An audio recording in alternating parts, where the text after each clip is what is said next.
Lori Vallow is now up for another trial. What can we expect? We're going to talk about that and a whole lot more on this edition of Charlie Crimebuster, Charlie Crimebuster's Crime Talk. It's what a lot of people are calling the fastest minutes in podcasting. The views and opinions expressed in this presentation are solely those of the individuals interviewed or participating and do not represent those of Charlie Crimebuster nor Peacemaker Network. All individuals described or mentioned in the presentation should be considered innocent until found guilty in a court of law. This presentation contains subject matter such as violence and graphic descriptions, which may not be suitable for all audiences. Listener and viewer discretion is advised. All right, folks, welcome to our program today. Don't forget, if you are listening for the first time or you haven't done it yet, hit that subscribe button. Become a part of the subscriber for our YouTube channel. Love to have you there. Also, let me remind you, if you'd like to support the program, go to peacemakernetwork.com. There you can support the brave men and women who run toward danger instead of away from danger. And you can also help us with the podcasts. And then if you'd like to get caught up on any of the episodes, go to our YouTube channel, or where else can they go to find our stuff, James? They can actually find it on any podcast platform, Podbean, Spotify, Apple, quite a few. There you go. Or they could go over to the website, charliecrimebuster.com, right? That's right. Yep.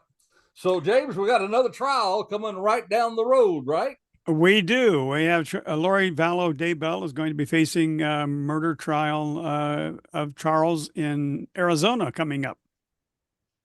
That's right. It's going to be all the way to Arizona. And this is a charge that a lot of us have been, we've been kind of waiting to see this particular trial come to be. It's a little different spin on things. This was, of course, with her fourth husband. That lady had a bunch of husbands, didn't she? Yes, she did. She did. Chad was her fifth husband. Fifth husband, yeah. Yeah, she did. Yeah. It reminded me of an old story I used to hear years ago about a guy that went into or a lady that went into a home of this older lady, and this young lady walked in there and she saw all these urns there on the mantle and said, "Well, who's that?" She said, "Well, that's my first husband right there." And said, "Well, what's that one?" Oh, said, "That was my second one." "Well, what about that one?" "Well, that's my third one." And then, well, that's my fourth one. And then all of a sudden, this young lady broke down and just started crying, James. She just started bawling. Really? And the old lady said, "Well, I didn't realize you were so sentimental. I didn't mean to disturb you. I didn't mean to depress you." She said, "Well, she said, I'm not crying because of that. I'm crying because you have husbands to burn, and I have nary a one." Wow. So here is a lady that had five husbands, and I don't know that I'd want to be a part of those husbands, because bad things seem to happen to those husbands, right? Yeah, it sounds like it. Yeah. Charles Vallow wasn't the only husband that died before Lori did. She also was married to Joseph Ryan, you remember? Yeah, Tyler's dad. And he died of a heart attack. Right. There was some speculation about that, but he died of a heart attack. Charles, of course, is what this next trial is going to be all about. And then, of course, Chad, her fifth husband, we know now that as everything goes as planned, he's going to die too by the hand of the government, because he's received the death penalty. So that's right.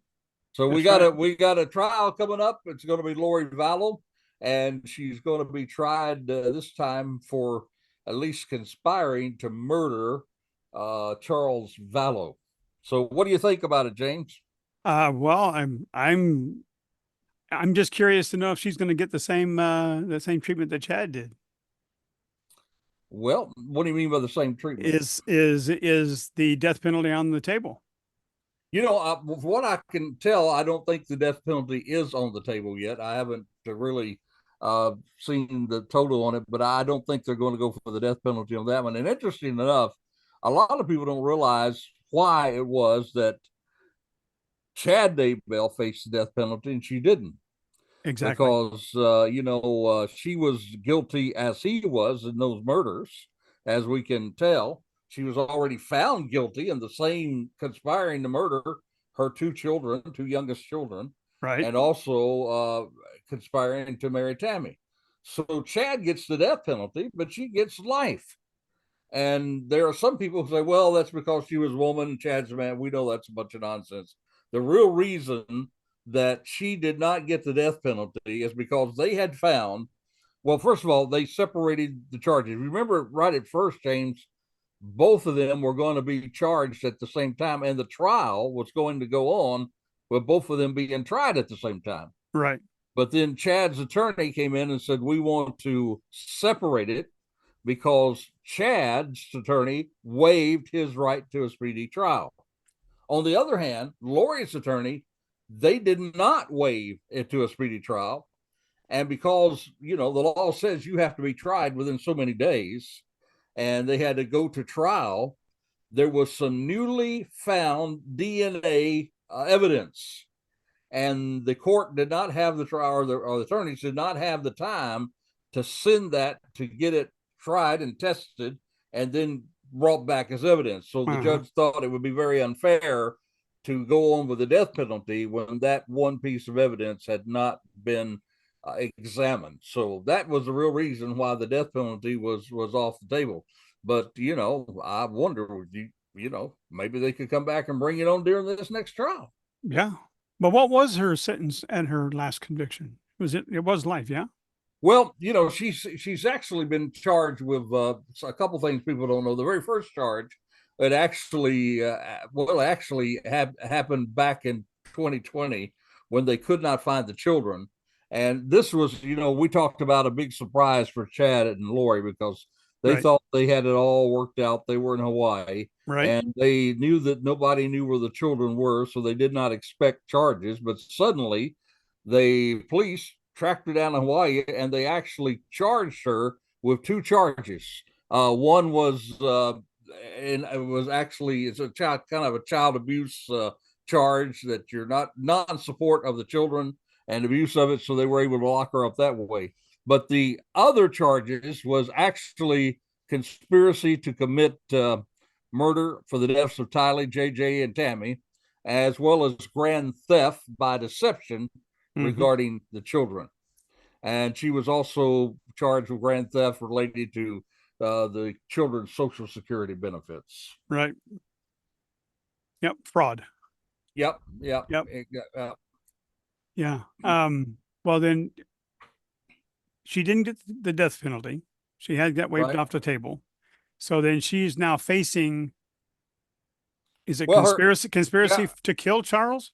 Well, it's one count of conspiracy to commit first-degree murder of the death of Charles Vallow. So it's conspiracy to commit first-degree murder. And that's what the prosecution is going to try to prove at this next trial. Well, the police documents, they say that evidence shows that Charles' death was a planned event, and it was necessary to prevent Charles. Charles was planning an intervention, if you please, because of all they thought she was mentally unstable and going through all this thing. So he had some of the family were going to go with him, and they were going to have an intervention. But now he also went to the police, though, didn't he? For fear of his life. Yeah, right? He went to the police, and that's on body cam, right? Yeah, I mean, when he was actually said, this lady has threatened to kill me. Right? She says that I'm a zombie, and that I've been taken over by somebody else, and she's going to kill me if I get in her way, standing in the way. So he was in fear not only of his life, but he was also in fear of little JJ's life, and also Tylee. So he was at this point that he was killed. He was coming back to pick up little JJ, coming to her home in Arizona. Now, when you say you come into her home, so they were separated then? They were separated at that time. Okay. He was coming to the house in Arizona to pick up little JJ. She had already learned that they were going to get together as a family and try to do an intervention, but there was also something else, James, that was happening. He had already found out about the affair between Lori and Chad. He had already sent an email to Tammy. That email, by the way, had been deleted, and Tammy blocked him. But he had now told Lori that he was going to go to Tammy's house. He was going to go to where they lived, and he was going to tell her face to face and show her the evidence that she and Chad were having an affair. So things were building up there, and of course they didn't want that to happen. And so that's one of the things I think we're going to see in the trial, that the evidence that there was a motive to get rid of Charles Vallow, and that motive was just more than the fact that he was a zombie. That was just the rationalization, their weird way of trying to justify murder. Hmm. But we do know that he was coming and going to expose their affair. He was also going to come and get JJ. Now, he couldn't do anything about Tylee because he wasn't the biological father of Tylee. Now But he was. they adopted JJ, right? They adopted JJ, yeah. And And she was the grandson of his parents, right? yeah. She, there was a family tie there, Okay. and he had that right. He was coming to get JJ, and he walked in that day, and he never walked back out of that house. Okay. So actually, what happened when he walked in? Did she kill him or what?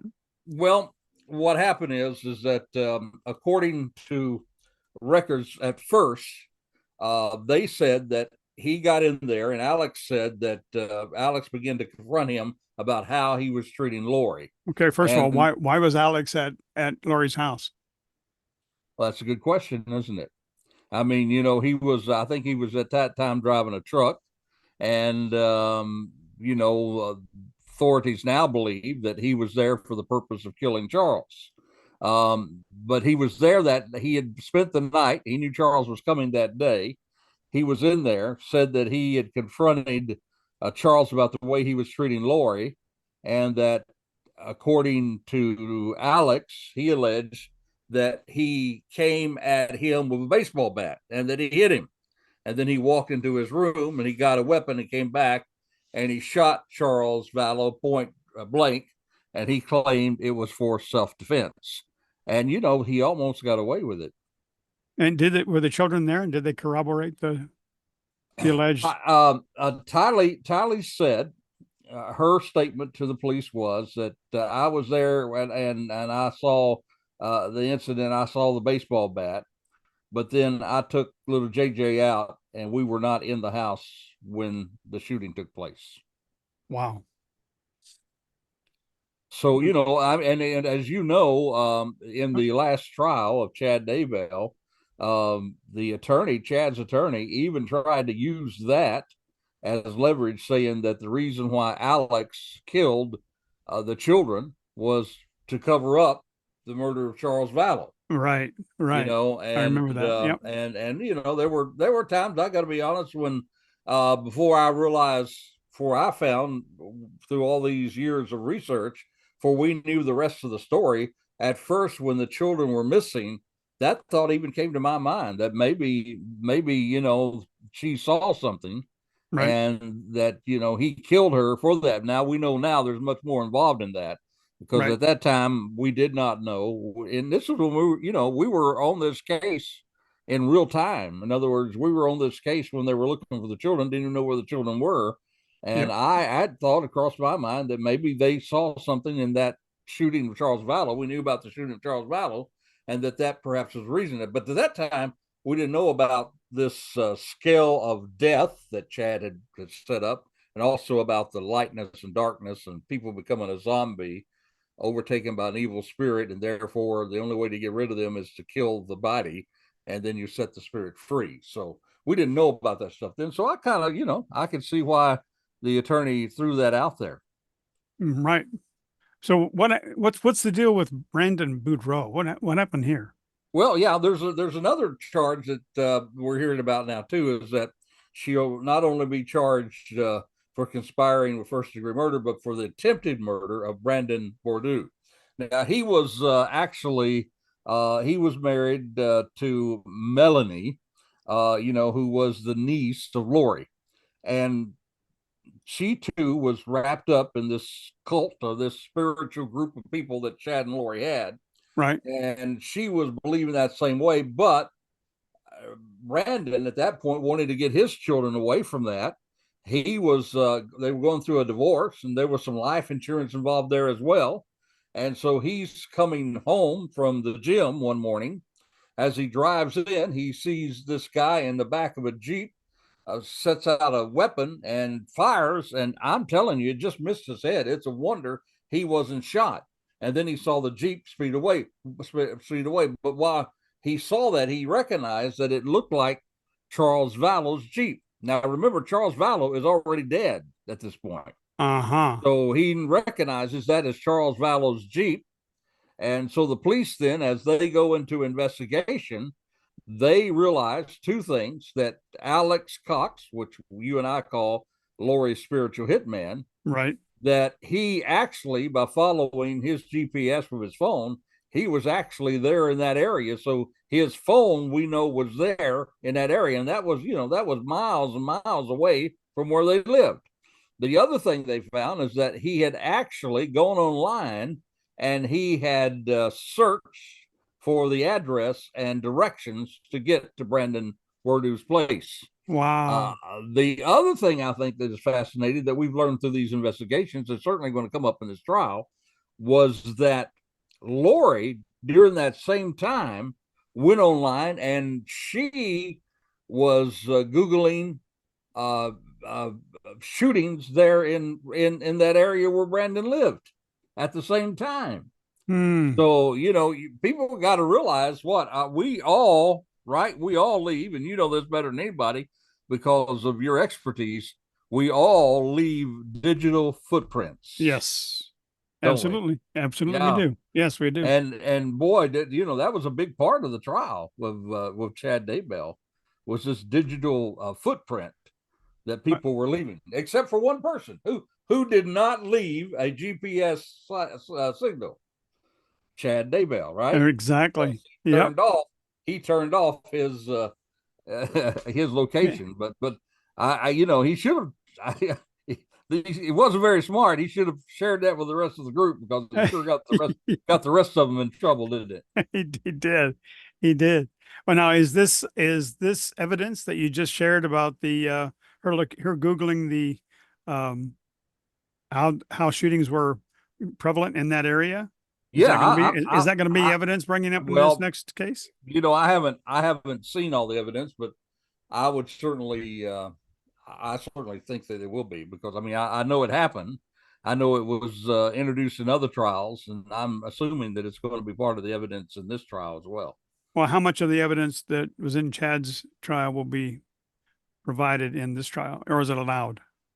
Yeah. Anything that would tie her to a conspiracy would be allowed. And so I think we're going to see a lot of repeat of some of the stuff that we've seen in not only Chad's trial. Remember, we had another trial. We had her own trial prior to this with, her conviction of conspiring to murder 3 people, her younger children and Tammy. So I think we're going to see something out of all of them. Here's what I think we're going to find. I think that the prosecution is going to look and study very carefully the trial of Lori Vallow and the trial of Chad Daybell. And they're going to see what they saw that they thought would really resonate with the juries. I think we're going to see that brought out and put on big time. Now, on the other hand, keep in mind something else. Not only do they have the benefit of knowing what took place in that trial, but her new attorneys now will have that benefit too. So it's really going to be interesting. So I hope the folks are really bear with us as we do some reporting on this trial, because it's going to be really interesting to see what the defense does in defending her. Well, I feel kind of sorry for the defense because he's having to look over 15 terabytes of information, in addition to 100,000 pages of documentation. Yeah. So when you think about, I'm an IT guy, 15 terabytes, that's a lot of information. And unless it's video or give us an example of how much information that is. Anything that somebody like me and a lot of our listeners who are not as knowledgeable on that as you are, how much is that? It's probably 1 floor of the Library of Congress. Wow. Yeah. That's a lot. That's a lot of stuff. That's a lot of stuff to go through, isn't it? Yeah. If you're in the Library of Congress, if you've ever been to the Library of Congress, you know how big that place is. And all those books, all those documents. Yeah. Yeah, there's a lot of stuff that they'll have to go through. But they've had I'm sure that these attorneys have had a lot of time to research these two trials, and I'm sure they're going to get a lot of information from those trials in going forward. Now, one thing I am going to we're going to work on to have for our listeners is we want to see a little bit about Arizona law and how Arizona Right. law may be a little different from other laws, because Right. in every state it's a little different on what they can and can't do. So we'll get our listeners up to date on that and try to get them ready for that so they can understand what's taking place during that time. Is there a smoking gun in this Charles Vallow murder case? I think the smoking gun will be a lot of the same thing that we've seen, but I imagine the biggest thing that I think is going to be the fact that when they went back and took another look at the death of Charles Vallow, and at first they were told, well, I just shot him in self-defense and I immediately called 911. But now we know that as they looked at the death and really researched it, and the medical examiner got involved and they really looked at it, he did not immediately call 911. It was many, many, many, many minutes 42 that went minutes. by. Yeah, 42 Yeah. minutes before they called. And not only did he just do that one shot, but while he was on the ground, he literally stood above Charles Overhand. Yeah. Vallow overhand and Yep. shot him. He Yep. murdered him. I mean, it wasn't, and I think that that's going to be the smoking gun that ties this to murder. And then they're going to, for Lori, just like I said, she immediately, you look at her activity that day, it's just crazy. I mean, remember, she left the house. Yep. Her estranged husband is lying dead or dying, probably at that point. He's dying, bleeding out on her floor, and she goes about like it's any other day. She takes, goes to the store and buys some flip flops. She goes through Burger King and get some food, Then she comes around after she drops the kids off. She comes back and she's leaning up against the car in police video, and she's chatting with the officer like it's another day. She even makes a joke about it, and says, Uh-huh. Uh-huh. "Oh, look at all the neighbors. Sorry, neighbors," And Yeah. also, and I think, the thing that's really going to resonate with the jury is that they're going to bring somebody in also that's going to say that later on that very afternoon, on that same afternoon, when he was bleeding out on the floor and she was acting like it was just any other day and joking about it, that same afternoon, people said they heard a loud pool party taking place there in the residence. Oh my goodness. So, I think Wow. this is going to show, a lot of things can be said about Lori Vallow. We know that mentally they had her, in a psychiatric treatment to get ready to bear so she could go to the trial. But if anything I know about Lori Vallow from what I've seen, it is a clear cut revelation that she is a sociopath, Right. that Yep. she has no feelings whatsoever of guilt about that. Even, and I was looking at this and we're talking about all these husbands she had. Even when Joseph Ryan had died, she was reported, people reported that she had wished him dead and said that she wanted to kill him. So, this lady, Wow. she is a cold-blooded killer, even though she may not have gotten her hands dirty. She used her spiritual hitman to do that. This lady is a psychopath, and I'm telling you, I'm glad finally the police and everybody worked together and they put a stop to this. It's untelling how many other people might have died Oh if yeah. this thing if they hadn't found the children. Right. Right. Yeah. So what's the smoking gun in Brandon Boudreaux's place? What's going Well, on there? I think in Brandon, the smoking gun, I think would be very simply this: is that as we said earlier, they have the GPS uh, digital footprint of Alex Cox. They know that he went online and he researched how to get to the area, directions there. We know that the Jeep that was used was Charles Vallow's Jeep. We know they took the wheel off of that back of the Jeep so they could lower the window and he could have a shot at it. And then I think with Lori herself, then researching, trying to find out if there was anything online about shootings there in that area where it happened. So I think that's the smoking gun. The smoking gun is that they can actually put Alex Cox there, and they can actually put Lori Vallow in her own concern about what was happening there. So she had to know what was happening in that situation. Didn't Brandon Boudreaux look over some emails that he had gotten with regard to like his status? I think I heard one about the letter D was beside his name or something.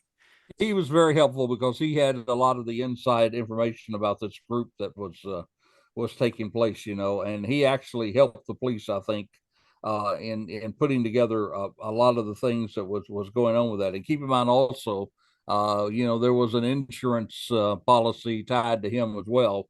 Right. And that's something that you see that's common in all of this. There was, I think when they were talking about this trial, they were saying sex, money, and power. Well, the money has always been there. Right. She thought she was going to get Charles's $1 million insurance. Right. They actually got Tammy's insurance, and they thought also that Melanie, who was a part of their group, would get an insurance payoff with Brandon as well. So money has always been a part of it. And don't forget the Social Security that she was receiving from the children, right? And even Charles Vallow, his Social Security. So there was money tied in this as well. So I think we got another very interesting trial, and I'm kind of be glad when this trial gets through because I think it's time to put this to rest and make sure everybody has justice. Yeah, I agree. Well, what do you think is going to be different between the two